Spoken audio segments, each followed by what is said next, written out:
Hello, this is Black Phillip here with another video, and I decided to change the topic this time from Lord of the Rings, J.R.R. Tolkien's new biopic, to Game of Thrones, which is another fantasy series that I really like. I started off actually by watching the show, and then that was so good in the first couple of seasons that I decided to read the books. I got really into those, and the books are fantastic, masterfully written. In a different vein of fantasy than The Lord of the Rings or The Chronicles of Narnia. But nonetheless, George R.R. Martin has his own sort of fantasy genre that he really has mastered. And I wanted to talk today about the newest episode. It's called The Long Night, and it's basically about the Battle of Ice and Fire. It's season 8, episode 3, and I'll just pretty much tell you my thoughts on this episode.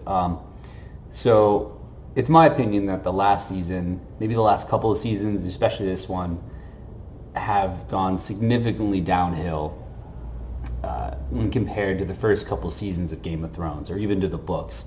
I don't think they do them justice at all. I basically think that Game of Thrones is a soap opera with dragons. It's basically, the source material is that of romance novels. It's pretty much just ridiculous. The acting on the other hand is fantastic.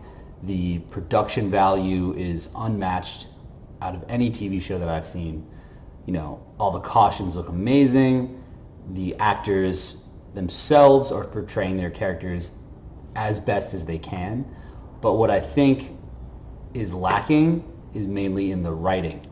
The writing quality in the last couple of seasons has gone down so sharply, and I just have to talk about it. So basically, and I want to specify that they're not dragons, they're wyverns, right? So dragons have 4 legs and wyverns have 2. I don't really care, but it's just like a little nitpicky thing that I have to point out. And I truly don't care about that. I just think it was funny. So with this episode, a lot of people were complaining that the episode itself was dark. I guess some people didn't have, a lot of people don't have great TVs, HD setups, which is totally fine. I don't. But what I think is that dark isn't necessarily bad in this episode.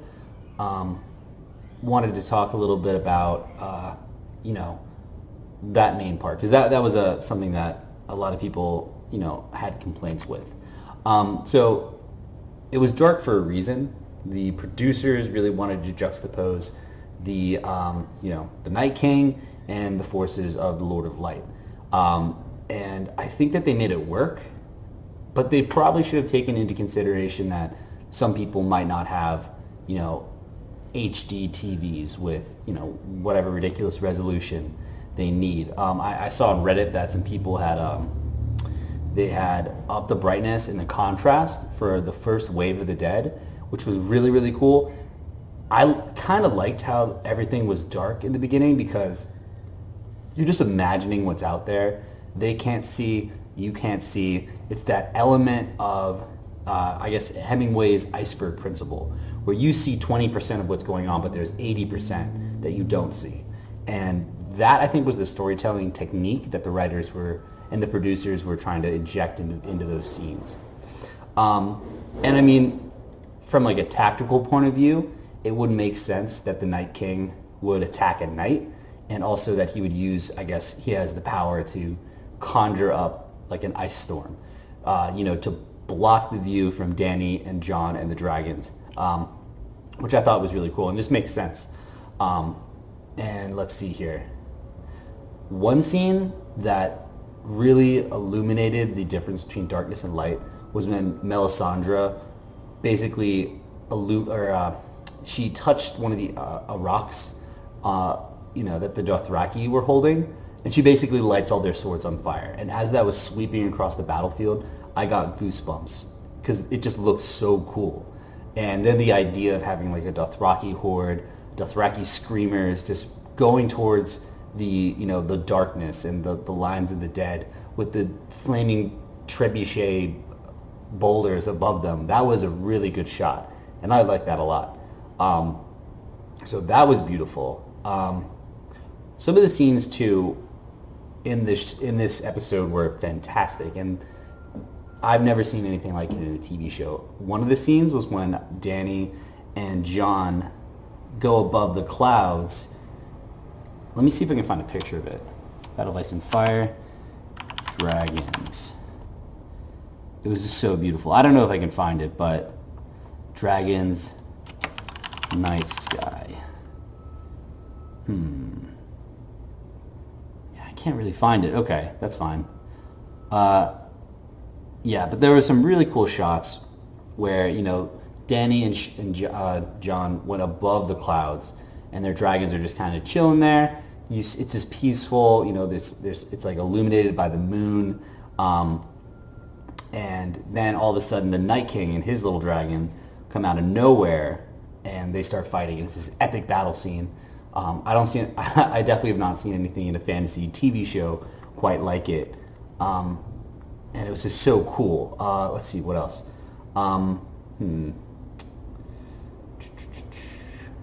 Yeah, okay, one thing that I didn't like, and this has to do sort of like with Melisandre and her fire powers, her magic that's derived from the Lord of Light. When she was trying to light the trench and she couldn't, that just didn't make any sense, because before her magic had worked instantly. And I guess you could say that she was like stressed, but it just felt like the writers were trying to inject suspense into that scene for no other reason than just to have a suspenseful scene. She's touching the wood of the trench, like the spikes, and she's saying, her spell, and it's not working, and the dead are running closer and closer and closer, and then all of a sudden, it just it lights in, it goes up in flames, and everybody sitting there knew that was going to happen. It was kind of like a cheap trick, and it just didn't really work for me. Okay, so in this battle, I have to say, what the fuck were they thinking? The tactics in this battle were a horror show. It's like so little attention was paid to this that the writers must think that we are like stupid, which, they've done this consistently in the last season and in this season as well, where, people are just plucked from danger, or like little details are omitted. It kind of feels like they're dumbing down the writing to the lowest common denominator. With the Dothraki charging into the darkness, it looked really cool, but it made no sense. I mean, why couldn't they have scouts, or why couldn't they have put torches all like along the battlefield to make sure that they were safe? Just charging into the darkness makes no fucking sense. Or they could have even shot their trebuchets, into their ranks, and they would have been able to see, because I'm assuming that those would have stayed on fire for like a little bit. But I mean, even that's a better idea than just sending all your cavalry into the enemy lines, where they just promptly get decimated. Another thing was, why is it cavalry, trebuchets, and catapults, and then the Unsullied? Like, that made no sense. At least take your siege artillery and put it behind the walls, or even behind the trench for that matter. At least behind your foot soldiers. That would have made way more sense and been more useful. I guess you could argue that they wouldn't be able to fit them in like the fortress, but they could have fit them on top of the battlements, or the walls. That would have looked really cool, kind of like in Minas Tirith, in the third Lord of the Rings, The Return of the King. Another thing was, I don't know why there weren't any like volleys from the archers. It seemed like they didn't really have that many, which, I mean, they obviously had a ton of people, and they had arrows and bows, and I just think that the writers and the producers missed out on some really cool shots of, like a hail of flaming arrows just going over the battlefield. That would have looked really cool, especially when the Unsullied were trying to fight off all the dead.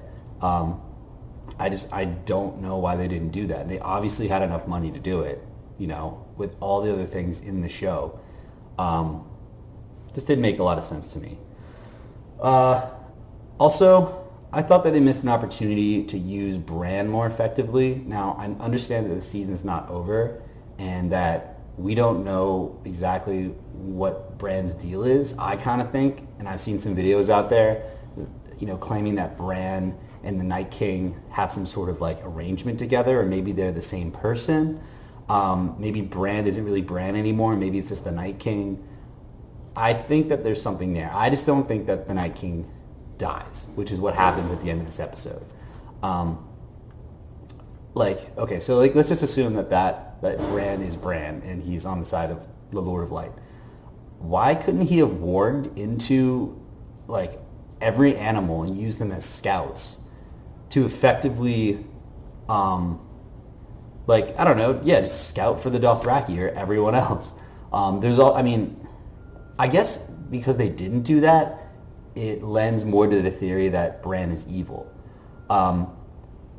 Because, when the Night King is coming to kill him in the Godswood, he could have warged into some awesome creature like a bear, or I don't know what they had lying around, at least into a direwolf. We don't even know what happened to Ghost. It looks like Ghost dies and is ripped apart by all the undead. So Bran not contributing was a little strange. I guess they used him as bait, but he just sat there and he basically warged into some ravens and went towards the Night King. And it kind of looked like in that scene where he wargs into the ravens and they go up, and there's that really cool shot of the Night King like reaching out, and then his undead sort of make like a undead bridge over the flaming trench. It could be argued that Bran is going to go tell the Night King that. But I also always thought that the Night King could see through all the eyes of his soldiers, so I don't know why he would need that. Let's see, what else? Oh yeah, everybody was on the wrong side of the trench. It made no sense to have a trench and have all the Unsullied on that side. And they were so badass during that battle. There was one shot where you could see them, and they're all just in lockstep, moving the same, just being total badasses to the end. And it really sucks that most of them died. I thought that they were so cool. Grey Worm is such a cool character, and they kind of made Grey Worm look like a bitch when he basically abandoned his men and pulled up the bridge on the trench. So they didn't. I don't think that they did that very well. All the Unsullied got massacred basically, except for a couple, which totally sucks. What else? Yeah, where the archers. The defense of the walls was completely pitiful. It's like when everybody retreated, they were all chilling in the courtyard until, the Onion Knight, Sir Davos, basically calls them to the wall. It's like, what took you so long? Why aren't you on the walls? The dead basically climbed over the walls, World War Z style, which was pretty cool. But you would think that they would have anticipated that and maybe had some spears or halberds or just something to push the dead down. Or they would have had some molten lava, some molten ore that they could have poured on them. The defense of the walls was so pitiful. It just didn't make any sense and made for kind of a not so great scene. I saw some articles somewhere saying that this was comparable to Helm's Deep. That was a good battle scene. That was filmed fantastic. It looked like they had paid attention to how a battle back in the medieval times would have happened, and it felt like you were back in that time and that everything was realistic and all these details were being paid attention to. I understand when Theoden and Aragorn all of a sudden had horses and just charged out of Helm's Deep, out of the fortress. That kind of didn't make any sense, but still, it was an awesome scene, and we can forgive Peter Jackson for that. Yeah, it basically looked like just Jaime and Brienne were on the walls, hacking away at the dead. Didn't really make any sense. Once the undead got into the fortress, it was just chaos, and it didn't really make a lot of sense. I feel like they poured into the walls, and then there were just little pockets. It just seems so weird. It went from battle scene to Arya sneaking around the fortress, and you can't really hear anything. It was so quiet. That didn't make any sense. It's like there's a huge battle going on outside. The same thing with the Hound. And then, you know, people, it would go from shot to shot of these heroes like heroically fighting off these undead just in their own little pockets, like they're like in a video game. Like Brienne and Jaime are both up against the wall, and all you can see is Brienne like screaming like ah, you know, and she's somehow like fending off all these undead. But like in all these other scenes, I've seen the undead just like stabbing away at people, and it didn't make any. Oh, I'm shaking the camera here. It didn't make any sense. Like, and all during that time, the Night King is just like slow-mo walking towards Bran, and we're like, oh no, like we all know that they're going to survive. Like something else is going to happen. It wasn't well done. It wasn't well filmed. All these little details were left out. It sucked. Tormund and Gendry fighting on top of a pile of the undead was kind of cool, you know, and I'm willing to suspend my disbelief and, you know, not ask the question, like, how did that pile build up, I guess? Like, wouldn't it form, like, around them, right? Not, like that. It would be like this, and they'd be fighting on the edge. I don't know. It's, like, these little details that really bug me. And then Sam Tarly is laying down, screaming, not contributing at all, just being Sam. That, like, just don't get me started on that. Okay. So I think we got to talk about Arya. Arya was okay in this episode. I get it that she's supposed to be some sort of like super assassin with, you know, ultra fast reflexes. I want to talk about the library scene. It was so weird. It felt like the writers played a stealth mission in a video game, and they're like, boom, let's put that in the episode. Like, that is exactly how it felt. You know, like, if she were to peek out for 1 second, like, the little bar, the awareness bar above the undead was, like, slowly filling, and then she would go away. It didn't make any sense. I didn't really like that. It was, like, copy-pasted from, like, Hitman or, like, Assassin's Creed, basically. It took a weird amount of time in that episode that could have been better used for something else, like some awesome epic battle scene, like maybe the volleys of the archers. That would have been cool. Another thing is, you know, the finale, the peak of the episode when the Night King gets killed. When Arya somehow gets the ability to like flash step through all of his soldiers and his White Walkers who are like badass themselves. They're like the Nazgul basically in Game of Thrones. All you see is like one little wisp on the White Walker's hair, just like, you know, and then Arya just like comes out of this little cloud with her knife, and the Night King stops her, you know, and then she drops the knife and stabs him. That's another question. Well, the first question is, how does she suddenly learn how to teleport, right? To like flash step behind the Night King, who just survived a full blast of Dragonfire? It makes no sense. Like this we're led to believe that the Night King is like thousands of years old. I don't know what he's been doing since then. Maybe he's been training. Maybe he's been doing some push-ups, like, you know, doing something. Like, he can basically match any warrior in the Seven Kingdoms or the entire world at this point. But Arya, you know, just flash steps behind him. He catches her, and then she drops the knife. And, like, we're led to believe that the Night King would have thought of that or done something. Which is another question. It's like, why did the knife kill the Night King? It's made of Valyrian steel. Isn't Valyrian steel, and someone can correct me if I'm wrong, isn't Valyrian steel forged from Dragonfire? But the Dragonfire didn't kill the Night King? He just kind of stood there? Didn't make any sense, you know? Like, I mean, that scene kind of was only put there to show how badass the Night King was. And that was the time that you saw, like, just the smallest bit of emotion from the Night King. He's supposed to represent death. You know, it's imminent, it's coming, it's cold. He just kind of like walks places. He's a total badass. He doesn't have any personality, but that's like his personality.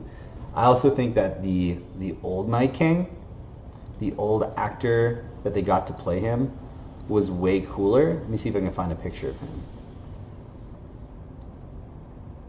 Hold up. The Night King.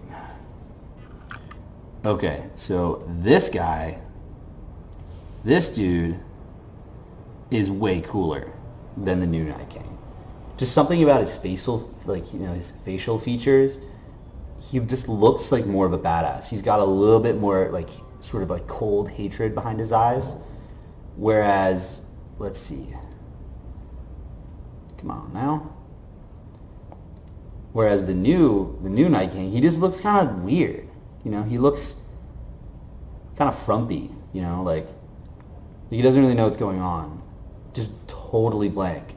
Whereas the other guy was blank, but he just like, you know, like he looks mad. And that scene at Hardhome where he races the dead and he's like, "What's up, John?" That was the sickest scene that the Night King has been in. The other one where he just like smiles at Danny, kind of dumb, you know, if you ask me. But let's see. Another thing we got to talk about is Danny and John playing Maverick and Goose. It was like Top Gun with their dragons. You know, John just suddenly learns how to ride a dragon. He's just holding onto the back. I guess those two little horns are sort of like steering wheels or like, you know, sticks for the dragons. You know, he can just kind of control it. Didn't make much sense to me. Another one of these details that the writers just thought that they'd, you know, put by us really quick. Also, like, how are they not freezing to death? They're supposed to be flying around. Like, being on the ground in Winterfell at this time, it's probably like the coldest weather they've experienced in thousands of years. But no, they're flying above that in a snowstorm, and they're fine. It's just another detail. Like, it just doesn't make any sense. I get it, it's fantasy, but it's like, they're just running it past us one more time. And how did they stay on the dragons when they were fighting the Night King? You know, they're like huge creatures that are like wrestling in midair, and John is just holding on, and the dragon is snapping at him. And I mean, that didn't work because we had seen them flying around, you know, with John and Danny on their backs. So we knew that like there was some sort of like suspended reality there. So then when there's a battle that we're supposed to like fear, there's supposed to be that edge or like that feeling that one of them is going to fall off or like something bad could happen. But we don't feel that because we've already seen them flying around like they're in F-15s. So I didn't like that part of the episode. And I know this is all like negative. I thought that this like the episode was entertaining, you know, and it was shot marvelously. Some of the shots were fantastic. It's just the writers are just so bad. I also wanted to talk really quickly about Lyanna Mormont. She's like been a fan favorite just because she's like this little girl, and you know her role has pretty much been relegated to like shaming or you know talking at councils, which are primarily made up of like older men or like senior leaders within the North, and she is just like this she's like this total badass. The actress who plays her does it really, really well. I think she's a great actress. It's believable that this little girl could command so much respect. I feel like in the North, I would imagine the society being like way more patriarchal, you know, male-centric, which is fine because it's, you know, it's set in, you know, like a medieval kingdom. And it's believable that she would have like, you know, these men would have looked at her and been like, oh, okay, if she's so brave, then we have to be brave too. So I could believe that, and the actress is just fantastic. And her role during the Battle of Ice and Fire was like, it was okay. There were parts about her death that I liked, and then parts that I didn't like. On the one hand, I feel like she could have had, like if she had survived or had a different role in the battle, which would have like led to her survival, her character later on, in case they do like, you know, sequels, would be totally badass. Like, see how badass she is right now, and then put like 10 years on her, and she's going to be like so cool. But then she dies, which I guess is like really Game of Thrones-esque, because they take the coolest characters and they just kill them, you know. So that was the only death in this episode that I felt was like a true Game of Thrones death. You know, like Jorah Mormont, don't really care about him. He's not like, he's a cool character, but he's not, like, he served his purpose basically, and he's not a main character. He's a supporting character. And yeah, so with Lyanna Mormont, you know, she basically gets like tossed aside by this giant, like, undead giant, which is really cool, like, that they had that in the episode. She gets tossed aside, and then it's like this moment of bravery when she like charges this giant. She's a little girl. This is like this, like, a giant is bad enough anyway, but now it doesn't feel any pain or fatigue. So it picks her up and starts crushing her, and then she stabs it in the face. So I guess that's going to cement her in like the Northern Legendarium forever, which is cool, and it shows how brave she was. But it was like, I don't know, it was just a little forced. It didn't really seem super, like, creative. Don't ask me to think of a better way for her to go out, but this ain't it, Chief. That's not the way it should go, you know? She was a cool character, you know. It was okay. It was meh. In summation, I think that they should have made 2 episodes with this battle, you know, because it's like the ultimate evil. It's like, imagine if Sauron got killed in the first movie or the second movie of The Lord of the Rings. It's like this, he is the Game of Thrones or Westeros version of that. He's the ultimate evil. He's been around for like millennia, and he just gets killed by some chick who's been training in Braavos for like 10 years. Didn't really make that much sense. Then again, he might come back, but if he doesn't, it's going to be like, are you kidding me? So I really want to watch, you know, this Sunday's episode to see what happens, and I'll probably make a video about that. Anyway, I'd love to hear what you think in the comment section. If you like this video, hit that like, and if you want to, you know, follow me, hit that subscribe button. Later. Till next time.